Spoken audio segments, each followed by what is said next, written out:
Hello everyone, welcome to the Keyboard Racer Cult, and I am the Guru. The Xiaomi SU7 is a magical car. It features the same headlights as the McLaren 720S, the same flip screen as the McLaren 720S, and the same design and body dimensions as the Porsche Taycan.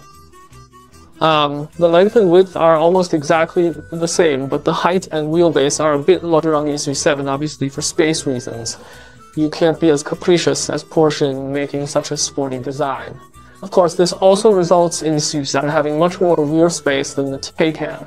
Performance-wise, today we brought the top model of the SU7 Max, priced at 299,000 yuan, with 495 kilowatts of power, approximately 673 horsepower, over 100 more horsepower than my previous Ferrari.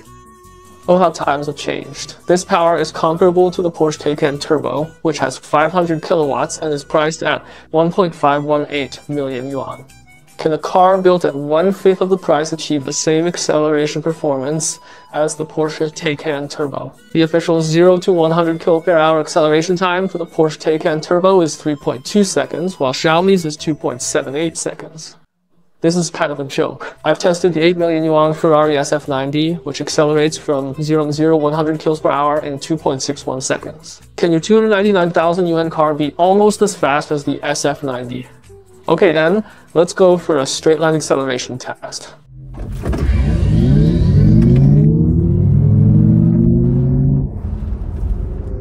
At a temperature of 26 degrees Celsius and with only 75% battery charge, Xiaomi's acceleration performance was 3.14 seconds, which is quite terrifying, although it did not reach the officially claimed 2.78 seconds, but it ranked second on my list of 100 cars, just behind the SF90. However, it should be noted that the 2.78 seconds was achieved under the standard of 1 foot roll out, which means it does not include the first foot of the start, so it's faster. In the future, when looking at 0 to 100 acceleration times, make sure to recognize this difference, it's quite significant. Now let's test its acceleration from 60 to 160.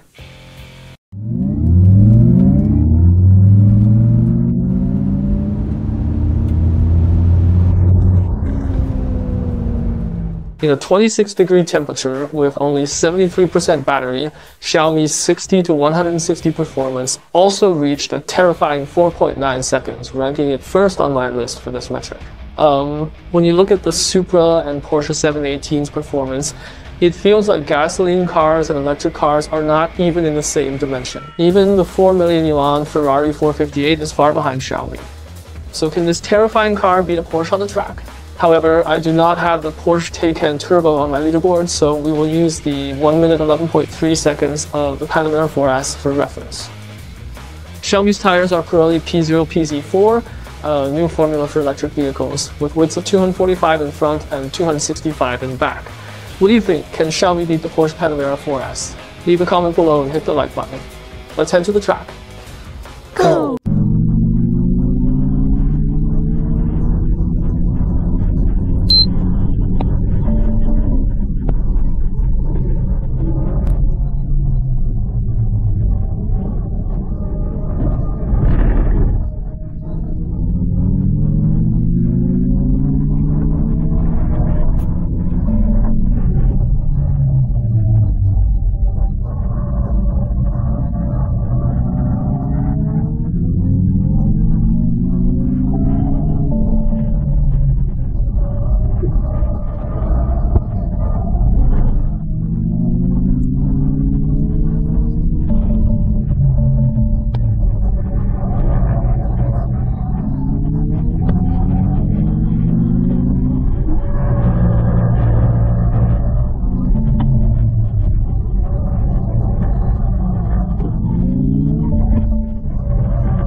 The final lap time for Xiaomi was 1 minute 9.9 seconds, easily beating the Porsche Panamera 4S and ranking between the Audi RS3 and Audi TT RS in the original manufacturer's list, also setting the highest record for a Chinese car on the original manufacturer's list.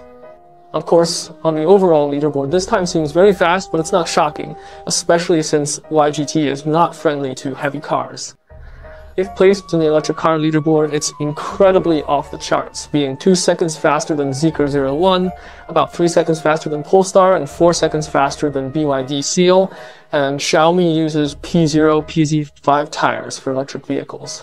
If it changed to semi-slicks, wouldn't it be another 2 seconds faster easily? Welcome to Keyboard Insights. Actually, this lap was driven conservatively because I was a bit afraid. Why afraid? Because this car has electronic brakes, and after the brakes overheat, they do not soften like normal cars. So even if they overheat, you won't feel it. Also, the decay comes very suddenly and very fast. So when I first tried the car, I almost couldn't stop in time and almost bought the car, especially since I don't have 299. So the lap was driven conservatively. Later, I talked to the engineers and they said that this car has been doing laps in various media hands, but it seems like they have never changed the brake fluid.